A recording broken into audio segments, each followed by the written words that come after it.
네, 성경 말씀 보겠습니다. 성경 말씀은 신약 성경 마태복음 제6장 9절에서 13절 말씀입니다. 제가 읽겠습니다. 하나님께서 주신 말씀입니다. 그러므로 너희는 이렇게 기도하라.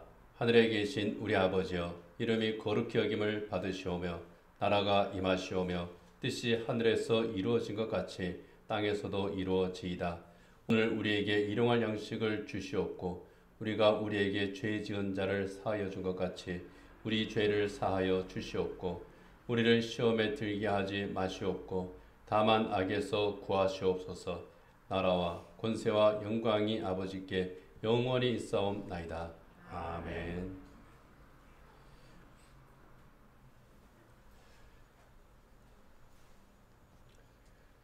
동유럽에 있는 그 루마니아라고 하는 나라가 공산화되었을 때 리처드 범브란트라고 하는 그 목사님이 기독교 신자라고 하는 이유로 체포됐습니다. 15년 동안 감옥 생활을 하셨죠.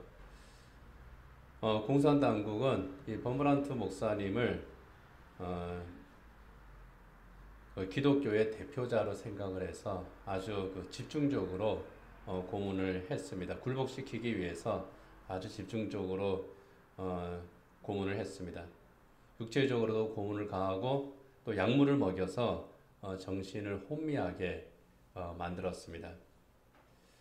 그렇게 모진 고난을 당했는데 매일 밤 눈을 감고 하나님 앞에 기도하고 또 기도할 때 또 주기도를 늘 암송을 하셨다고 그래요.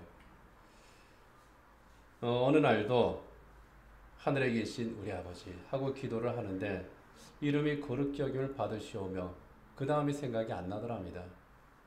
아무리 생각하려고 해도 떠오르지가 않는 겁니다.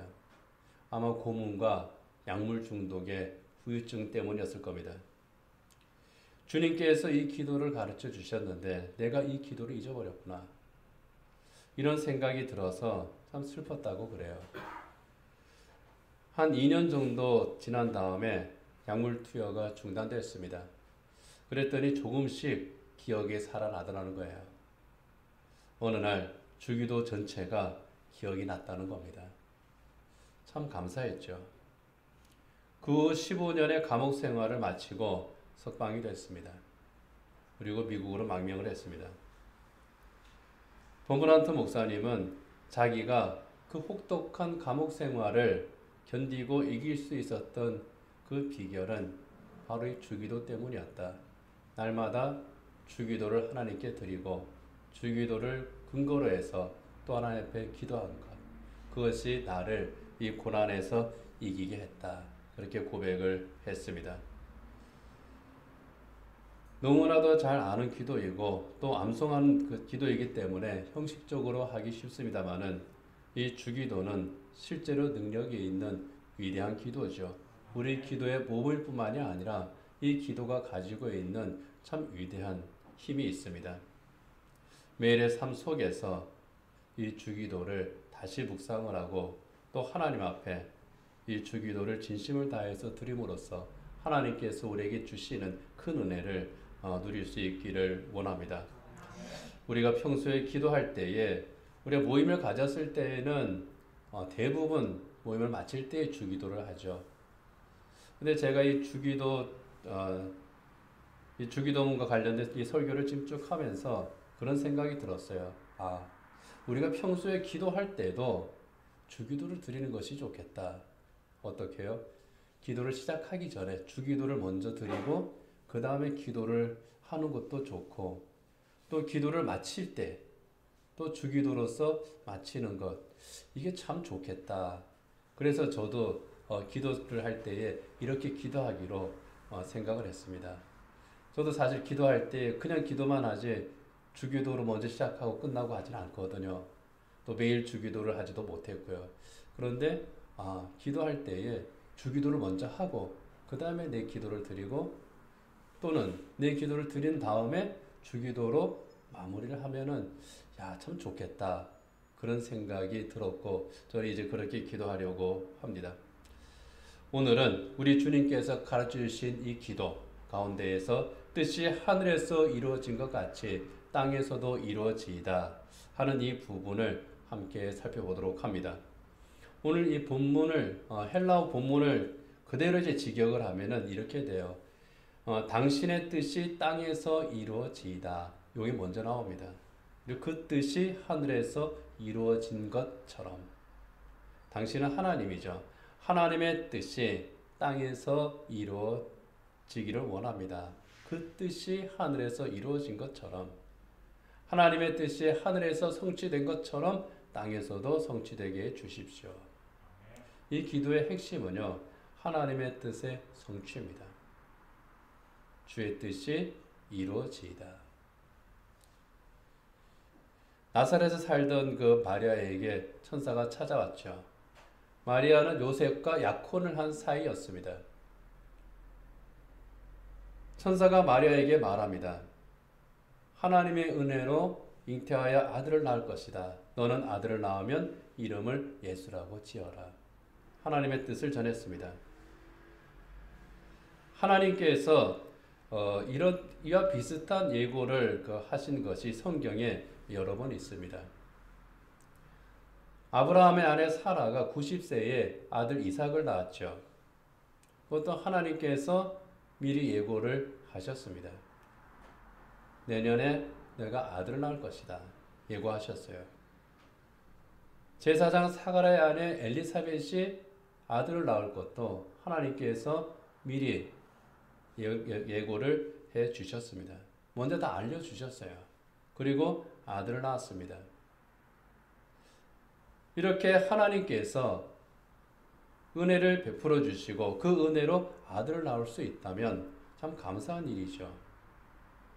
그런데 마리아의 경우는 좀 다릅니다. 만약에 천사가 마리아한테 곧 요셉과 결혼할 텐데 요셉과 결혼하면 아들 낳게 될 것이다. 그때에 낳은 아들의 이름을 예수라고 해라. 하나님께서 이스라엘의 구원자로 보냈다.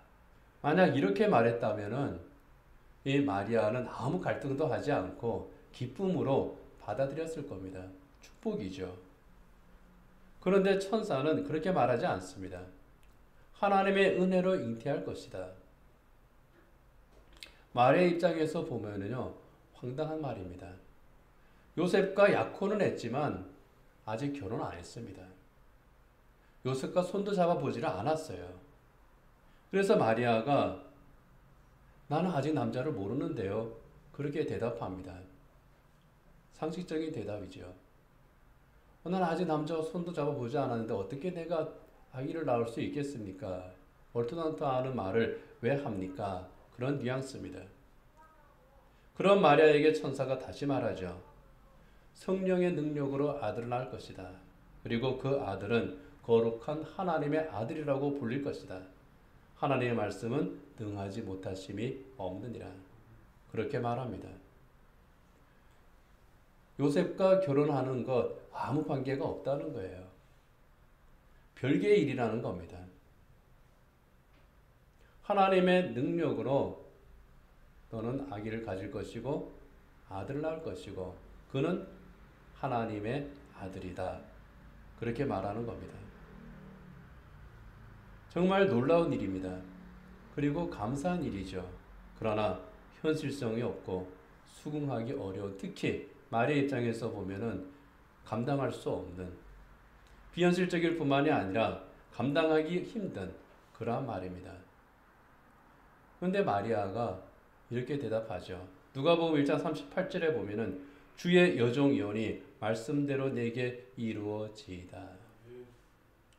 마리아의 이 대답은 그것이 하나님의 뜻이라면, 그리고 하나님의 뜻이 저를 통해서 성취되는 것이라면 제가 그 뜻에 순종하겠습니다.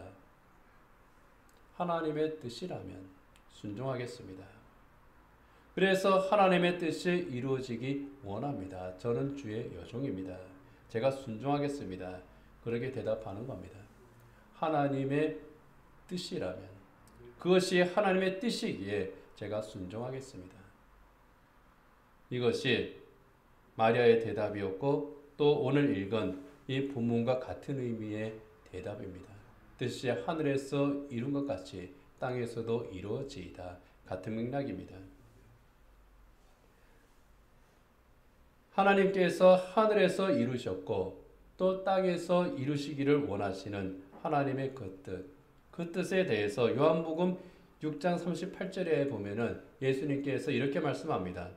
내가 하늘로서 내려온 것은 내 뜻을 행하려 함이 아니요 나를 보내신 이의 뜻을 행하려 함이니라. 나를 보내신 이의 뜻은 내게 주신 자 중에서 내가 하나도 잃어버리지 아니하고 마지막 날에 다시 살리는 이것이니라. 예수님께서는 내가 이 세상에 온 것은 나를 보내신 이의 뜻을 행하려 함이라. 나를 보내신 이의 뜻, 그것을 내가 행하기 위해서 왔다. 예수님을 보내신 이는 누굽니까? 성부 하나님이죠. 성부 하나님의 뜻은 예수님에게 주신 자들, 곧 예수님을 믿고 영접한 사람들, 구원을 받은 하나님의 사람들을 하나도 잃어버리지 않고 구원하는 것. 이것이 예수님을 통해서 이루고자 하시는 하나님의 뜻이라는 겁니다. 이것을 하나님의 구원 계획이라고 합니다. 하나님께서 구원하기로 계획한 그 사람들 하나도 잃어버리지 않겠다. 하나님의 뜻이기 때문에. 목자가 이른 양 한 마리를 끝까지 찾는 것처럼 마지막 한 사람까지 찾아내고 부르셔서 구원하는 것. 이것이 하나님의 뜻이고 그 뜻을 이루기 위해서 예수님께서 이 세상에 오셨고 십자가의 길을 가신다는 겁니다.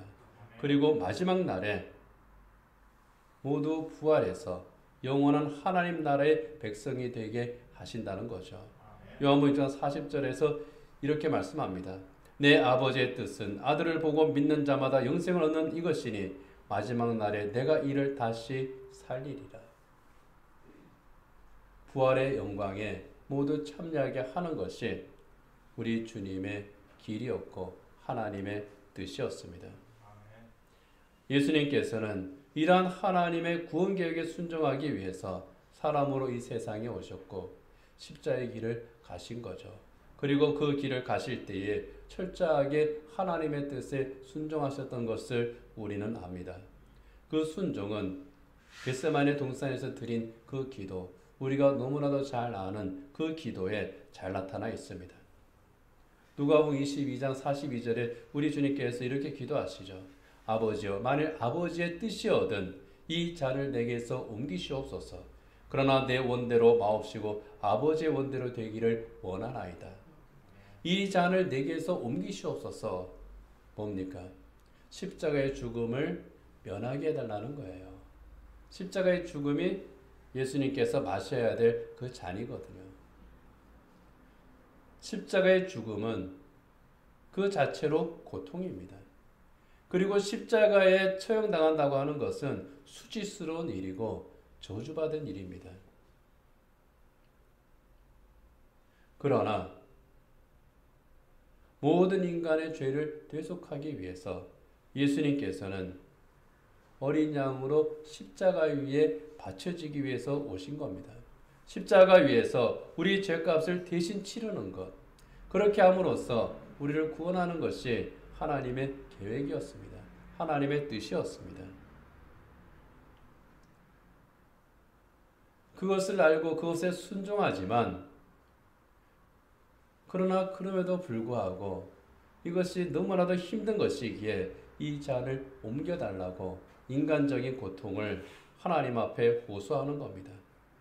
감당하기 힘든 고통이었다는 거죠. 인간적으로는 피하고 싶습니다. 그것은 육체적인 고통일 뿐만 아니라 저주의 십자가였을 뿐만 아니라 성부 하나님과도 단절되는 그 고통이, 그 영적인 고통이 있는 십자가였기 때문입니다. 그래서 이 잔을 내게서 옮기시옵소서. 그렇게 기도를 하신 거죠. 그러나 예수님의 이어지는 기도는 어떻습니까? 그러나 아버지의 뜻대로 되기를 원하나이다. 내 뜻대로 마옵시고 아버지의 원대로 되기를 원하나이다. 하나님의 뜻이 이루어지이다 하는 기도입니다. 철저하게 하나님의 뜻을 구하는 기도입니다. 철저하게 하나님의 뜻에 순종하는 기도입니다. 그리고 하나님의 뜻대로 십자가의 길을 가셨죠. 조롱과 고통의 십자가를 지시고 십자가 위에서 하나님으로부터 버림을 받는 그 고통을 받으십니다. 엘리 엘리 라마 사박다니, 나의 하나님 어찌하여 나를 버리시나이까. 그렇게 탄식하시면서 십자가에 달리셨습니다. 그렇지만은 숨을 거두시기 전에 다 이루었다, 이렇게 선언하셨죠. 다 이루었다. 하나님의 구원 계획이 다 이루어졌다는 겁니다. 하나님의 뜻이, 하늘에서 이루어진 하나님의 뜻이 이 땅에서 십자가에서 다 이루었다고 하는 겁니다. 십자가의 순종으로 마침내 하나님의 구원 계획을 다 성취하신 겁니다. 하나님의 뜻을 이루기 위해서 십자가의 길을 기꺼이 순종하신 주님. 그런데 예수님의 그 생애를 보면은 그 생애 일체가 갈릴리, 유대, 사마리아 그 모든 지역을 다니실 때에도 그냥 다니지 않으셨던 것을 우리는 알 수 있습니다.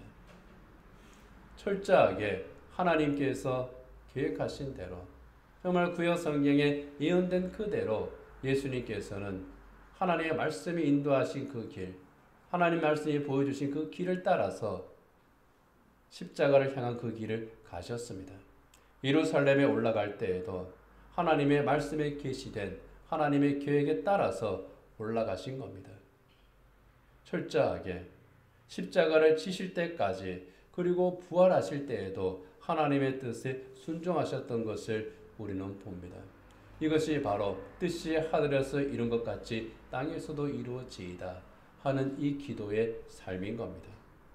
예수님께서 그렇게 사셨던 것처럼 우리 또한 하나님의 뜻을 생각하면서 살아야 될 줄 믿습니다. 골로새서 3장 1절 2절 이렇게 말씀을 합니다. 너희가 그리스도와 함께 다시 살리심을 받았으면 위의 것을 찾으라. 거기는 그리스도께서 하나님 우편에 앉아 계시느니라. 위의 것을 생각하고 땅의 것을 생각하지 말라. 위의 것을 찾으라. 위의 것을 찾는 것은요, 나를 향한 하나님의 뜻을 찾는 겁니다. 하나님의 뜻이 무엇이죠? 구하는 겁니다. 나를 통해서 하실 일이 무엇인지, 그리고 내가 살아가는 가운데에 참 수많은 선택을 하는데 그 중에 내가 어떤 선택을 해야 하는지, 그 가운데에서 하나님의 뜻을 찾는 겁니다. 내 뜻대로 마시고 아버지 뜻대로 하소서. 이렇게 예수님이 기도하셨던 것처럼 기도하는 겁니다.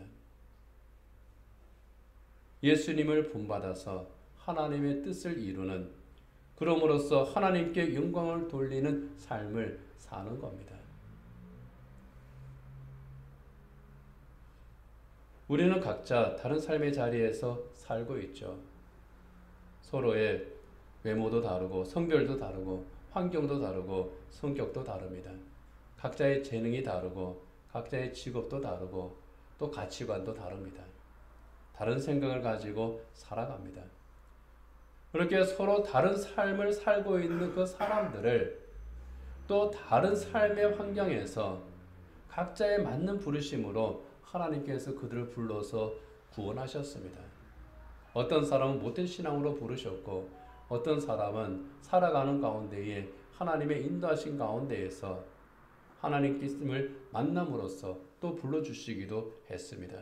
서로 다르게 부르셨습니다. 그리고 구원한 그들에게 또 서로 다른 소명을 주셨습니다. 다른 달란트를 주셨고 다른 소명을 주신 겁니다. 그런데 그 소명은 하나님의 뜻을 성취하기 위한 소명이라고 하는 점에서 공통점이 있습니다. 서로 다른 사람들을 불렀지만은 똑같은 하나님의 자녀로 삼으셨고, 서로 다른 소명을 주셨지만은 같은 하나님의 뜻을 성취하기 위한 하나님의 뜻을 그들에게 주셨다는 겁니다. 부활하신 예수님을 만난 사도 바울이 예수님에게 물었습니다. 주여, 내가 무엇을 하리이까? 자기가 할 일을 구하는 겁니다. 바울을 부르신 하나님에게, 바울을 부르신 주님에게 이 바울이 내가 무엇을 하리이까? 물었을 때에 복음을 전하는 사자의 소명을 그에게 주셨습니다. 바울은 바울의 소명을 주셨고 또 요셉에게는 요셉의 소명을 주셨고 모세에게는 모세의 소명을 주셨고 다니엘에게는 다니엘의 소명을 주셨습니다. 다른 시대에 다른 삶의 환경에서 다른 소명을 주신 겁니다. 그러나 하나님의 뜻을 이룬다는 그 점에서 같은 목적을 가진 소명이었습니다. 그래서 그들은 모두 자기 삶의 자리에서 하나님의 뜻을 구했습니다. 그리고 자기를 부인하고 하나님의 뜻에 순종했습니다. 내가 아니라 주의 뜻이 이루어지기를 원하나이다. 자기 부인과 순종으로서 주님의 뜻을 이 땅에서 이루는 삶을 살았던 사람들, 그들이 하나님의 부르심을 받은 사람들입니다. 마찬가지로 우리에게도 하나님의 뜻을 이루기 위한 소명을 주셨죠. 우리를 통해서 하나님께서 이루실 일이 있기 때문에 하늘에서 이루신 그 뜻을 우리가 살아가고 있는 이 땅에서 우리의 삶의 현장에서 이루실 일이 있기 때문에 우리에게 또 소명을 주셨습니다. 그래서 우리는 바울처럼 하나님 주님에게 묻습니다. 주여, 내가 무엇을 하리이까? 내가 어떻게 해야 되겠습니까? 그리고 주님께서 가르쳐 주신 것처럼 뜻이 하늘에서 이룬 것 같이 땅에서도 이루어지이다. 그렇게 기도를 해야 하는 겁니다. 그 청년 바보 의사의 주인공 안수연 씨, 우리가 잘 알죠. 정말 예수님을 본받는 삶을 살아간 사람입니다. 누가 보아도 참 그 젊은 나이에 하나님의 부르심을 받았는데도 그 사람에게 이 안수연 씨는 예수님을 닮은 사람이다. 모든 사람이 그렇게 인정을 했던 사람입니다. 예수님을 닮은 사람. 그의 홈페이지에는 이런 글이 써 있었다고 그래요. Jesus, you are my reward. 예수님, 당신이 저의 보상입니다. 그런 뜻이죠. 예수님이 나의 보상이라고 하는 것은 예수님께서 베풀어 주신 그 구원의 은혜가 이미 내 보상이라는 거예요. 내가 구원받은 것으로 난 이미 다 보상을 받았습니다. 내가 또 무엇을 원하겠습니까? 그러니 나는 이제 주를 위해서 살겠습니다. 그런 뜻입니다. 그래서 이 사람은 스스로 자기에게 별명을 붙였죠. 나는 예수님의 스티그마다. 스티그마는 낙인, 흔적, 그런 뜻이죠. 나는 예수님의 흔적이 있는 사람이다. 예수님이 나의 보상이 되셨기 때문에 이 세상에서 물질적으로 또 명예로 성공하는 것, 이것이 내 목적이 아니다. 나는 예수님의 흔적이 되는 삶을 사는 거다. 하늘나라의 보물을 쌓는 삶, 이것이 내 생의 목적이다. 그렇게 살았습니다. 그에게 주신 달란트는 의료 기술이었죠. 그런데 의사로서 성공하고 부를 쌓는 것이 그의 목적이 아니었습니다.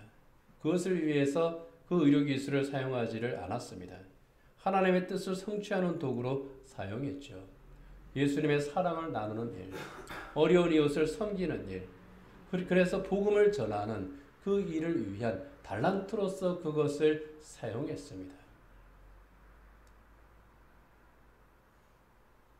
그렇게 스스로 예수님의 스티그마가 되었고 그렇게 함으로써 하나님의 뜻을 성취하는 삶을 살았습니다. 이것이 소명을 받은 자의 삶이고요. 이것이 하늘에서 이룬 하나님의 그 뜻이 이 땅에서 내 삶을 통해서 이루어지는 삶을 사는 사람의 모습입니다. 우리를 향해서 가지고 계시는 하나님의 뜻은 무엇이겠습니까? 그리고 하나님의 뜻을 성취하기 위해서 하나님께서 우리에게 주신 그 소명은 무엇입니까? 그리고 그 소명을 위해서 그 주신 그 달란트는, 그 하나님의 도구는 무엇입니까?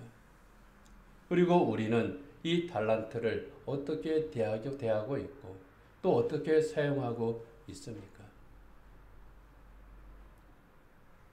하나님께서 우리에게 주신 이 달란트를 손에 들고 또 그것을 우리가 바라보고 나아갈 때에 우리의 삶 속에서는 때때로 갈등의 상황이 있습니다. 이것이냐 저것이냐, 이쪽이냐 저쪽이냐, 나는 대체 어느 방향으로 가야 하지? 선택해야 될 그런 상황이 있습니다. 그때 우리가 먼저 생각해야 될 건 하나님의 뜻입니다. 이 길이 하나님의 백성의 길이냐 아니냐, 주님께서 가신 그 길이냐 아니냐, 이걸 먼저 생각을 해야 되는 겁니다. 우리를 향하신 하나님의 뜻을 이루는 길인지 하나님의 뜻을 거역하는 길인지 그것을 우리가 생각해야 된다는 겁니다. 그것이 하나님의 뜻을 구하는 거예요. 그리고 2000년 전에 십자가의 길을 가신 그 주님께서 지금 다시 오셔서 내 곁에서 함께 길을 가신다면, 함께 선택을 하신다면 나와 똑같은 선택을 하실 것인가? 예수님의 선택이 내 선택과 일치할 것인가? 이것이 하나님의 뜻을 구하는 겁니다. 이사야서 3장 21절에 보면은 하나님께서는 이사야 선지자를 통해서 이런 말씀을 합니다. 너희가 오른쪽으로 치우치든지 왼쪽으로 치우치든지 내 뒤에서 말소리가 내 귀에 들려 이르기를 이것이 바른 길이니 너희는 이리로 가라 할 것이며, 하나님의 말씀을 들으라는 거죠. 사람의 말이 아니라, 내 판단이 아니라 하나님의 말씀, 하나님의 판단을 구하고 그 뜻에 순종하라는 겁니다. 여러분, 언제든지 하나님께서 하늘에서 이루신 그 뜻을 구해야 되겠습니다. 나를 향한 하나님의 뜻이 무엇인지, 하나님께서 우리 생에 주신 그 소명이 무엇인지 그것을 우리가 날마다 찾아야 될 줄 압니다. 그리고 내게 주신 그 소명을 이루기 위해서 하나님께서 우리에게 지시하시는 그 말씀, 그 하나님의 뜻에 순종해야 할 줄 압니다. 하나님의 뜻이 이 땅에서 이루어지게 하는 그 일을 위해서 부르심을 받았고 쓰임을 받았던 위대한 믿음의 사람 마틴 루터가 있습니다. 그는 이렇게 기도했다고 그래요. 마귀의 뜻이 아니라 당신의 뜻을, 당신의 거룩한 말씀을 던져버리거나 당신의 나라가 도래하는 것을 방해하는 사람의 뜻이 아닌 당신의 뜻을 이루소서. 우리의 연약한 육체가 나약함이나 게으름에 지거나 무너지지 않게 하시고 인내해야 할 모든 것에 인내하고 이를 극복하게 하소서. 주의 뜻을 이루기 위해서 우리가 인내해야 될 것이 있습니다. 그럴 때에 피해가는 것이 아니라 인내해야 되고, 주의 뜻을 이루기 위해서 우리가 헤쳐나가야 될 것이 있습니다. 그렇다면 헤쳐나가야 되고, 주의 뜻을 이루기 위해서 도전해야 할 것이 있으면 또 도전을 해야 됩니다. 이것이 소명을 받은 자의 삶입니다. 마틴 루터는 그렇게 기도했습니다. 마틴 루터의 이 기도가 우리의 기도가 되기를 원합니다. 하나님의 뜻이 하늘에서 이룬 것 같이 이 땅에서 우리를 통해서 이루어지게 하소서. 이 기도가 우리의 기도가 되고 그렇게 하나님의 뜻을 이루며 우리가 살아갈 수 있기를 원합니다. 날마다 하나님의 뜻을 찾고 그리고 하나님의 뜻을 이루기 위해서 우리에게 주신 그 소명을 구하고 그 소명을 따라서 우리가 살아갈 때에 하나님께서 그 능력으로 언제나 우리를 도우실 줄 믿습니다. 우리의 길을 빛의 길로 인도하시고 복을 주심을 믿습니다. 기도하겠습니다.